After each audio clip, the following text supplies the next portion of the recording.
ৰাজনীতিৰ স্বাৰ্থতে দিছপুৰ বাদ দিলে মুখ্যমন্ত্ৰীয়ে পৰম্পৰাক একাষৰীয়া কৰি ডিব্ৰুগড়ত পতাকা উত্তোলন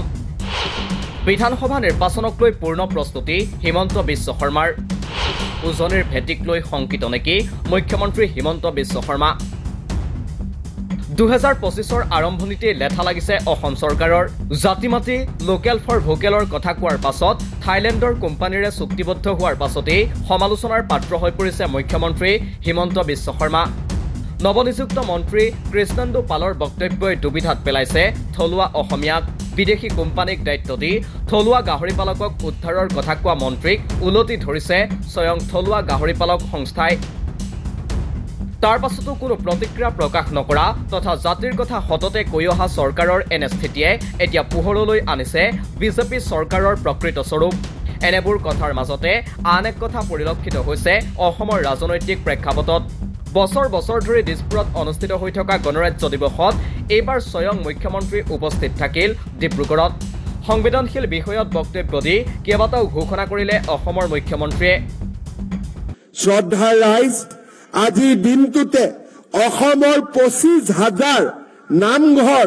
আৰু উপাসনাস্থলীলৈ 3 লাখ টকাকৈ আৰ্থিক সাহায্য প্ৰদানৰ আমি সিদ্ধান্ত আনুষ্ঠানিকভাৱে ঘোষণা কৰিবলৈ পাই মই গৌৰৱ অনুভৱ কৰিছো আধুনিকতাৰ লগতে আমি পৰম্পৰাকো সন্মান জনাব লাগিব মহাপুৰুষ শ্ৰীমন্ত শংকৰদেৱ দামোদৰদেৱ মাধৱদেৱ হৰিদেৱে আৰম্ভ কৰা নৱ বৈষ্ণৱ ধৰ্মৰ আন্দোলনত যিসকল উদাসীন ভকত জড়িত হৈ পৰিছিল এই উদাসীন ভকতসকললৈও মই মাহেকীয়াকৈ 1500 টকাকৈ আগবঢ়োৱাৰ বাবে সিদ্ধান্ত আজিৰ এই গণৰাজ্য দিৱসতে ঘোষণা কৰিবলৈ পাই গৌৰৱ অনুভৱ কৰিছো বুক ফেয়াৰৰ পৰা নৱ প্ৰজন্মৰ লেখক লেখিকাক প্ৰেৰণা জনোৱাৰ পৰা আমি আমাৰ ৰাজ্যখনত কিতাপৰ আন্দোলন নতুনকৈ আমি আৰম্ভ কৰিব বিচাৰিছো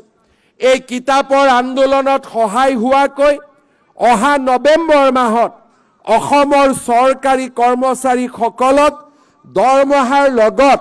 আমি 1000 টকাকৈ দিবলৈ সিদ্ধান্ত গ্ৰহণ কৰিছো যাতে এই চৰকাৰে আগবঢ়োৱা চৰকাৰী কৰ্মচাৰীসকললৈ তেওঁলোকৰ দৰমহাৰ লগত আগবঢ়োৱা 1000 টকাৰে আমি নতুন নতুন কিতাপ ক্ৰয় কৰিব পাৰো আৰু কিতাপৰ আন্দোলনক আগুৱাই লৈ যাব পাৰো যোৱা 2 মাহত ভূটান দক্ষিণ কোৰিয়া আৰু জাপান ভ্ৰমণ কৰি বিনিয়োগৰ ক্ষেত্ৰত অসমে আগবঢ়াব পৰা সা সুবিধা বিশ্ব মঞ্চলৈ লৈ যোৱাৰ আমি এক ক্ষুদ্ৰ প্ৰয়াস আৰম্ভ কৰিছিলো অসমত বিদেশী বিনিয়োগৰ পথ প্ৰশস্ত কৰিবলৈ আমি এক সুন্দৰ আৰু শৃংখলিত কাৰ্যসূচীৰে আগবাঢ়ি যাব বিচাৰিছো ইয়াৰ ফলত আমাৰ ৰাজ্যখনৰ নিবনুৱা সমস্যা সমাধানৰ ক্ষেত্ৰত আমি সফল হ'ব পাৰিম আৰু 2047 চনৰ ভিতৰত ভাৰতবৰ্ষক বিকশিত ৰাষ্ট্ৰলৈ লৈ যোৱাৰ নৰেন্দ্ৰ মোদী ডাঙৰীয়াৰ সপোনক অসমে এক ইতিবাচক পদক্ষেপ আগবঢ়াব পাৰিব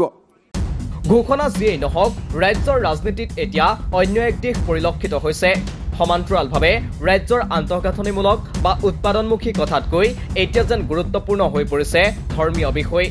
25,000 উপাসনাস্থলীলৈ মুখ্যমন্ত্ৰীৰ উপহাৰ নগৰীকৰণৰ লগতে কিতাপৰ আন্দোলনো কৰাৰ কথা মুখ্যমন্ত্ৰীৰ মুখত ইতিমধ্যে সামাজিক মাধ্যমত সত্য আৰু পৌৰাণিক বিশ্বাসক সম্বন্ধিত ভিডিঅ' শ্বেয়াৰ কৰিছে ঠিকেই মুখ্যমন্ত্ৰীয়ে কিন্তু তেওঁ কোৱা নাই প্ৰশাসন ব্যৱস্থাৰ কথা একেটা সময়ত দিছপুৰত চৰকাৰৰ পৰম্পৰা ভংগ কৰি ডিব্ৰুগড়ত মুখ্যমন্ত্ৰীয়ে যে গণৰাজ্য দিৱস পালন কৰিলে সেই কথাই কেইবাটাও দিশ উনুকিয়াই দিয়া বুলি চৰ্চা চলিছে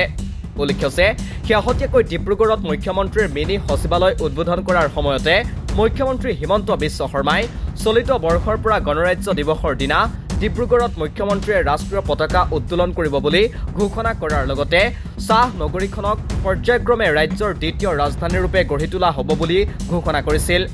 আৰু এতিয়া সেই কথা পালন কৰি আওপকীয়াকৈ মুখ্যমন্ত্ৰীয়ে যেন অন্য এক বিশেষ বাৰ্তা দিলে ৰাজ্যবাসীক মুখ্যমন্ত্ৰীৰ এনে কাৰ্যৰ পাছতেই ৰাজ্যৰ প্ৰশাসনিক মানচিত্ৰ কিদৰে সলনি কৰি ৰাজনৈতিক শক্তি আৰ্জিব খুজিছে সেই কথা ৰাইজৰ বাবে সহজে অনুমেয় নহলেও বিশেষ কঠিন হৈ থকা নাই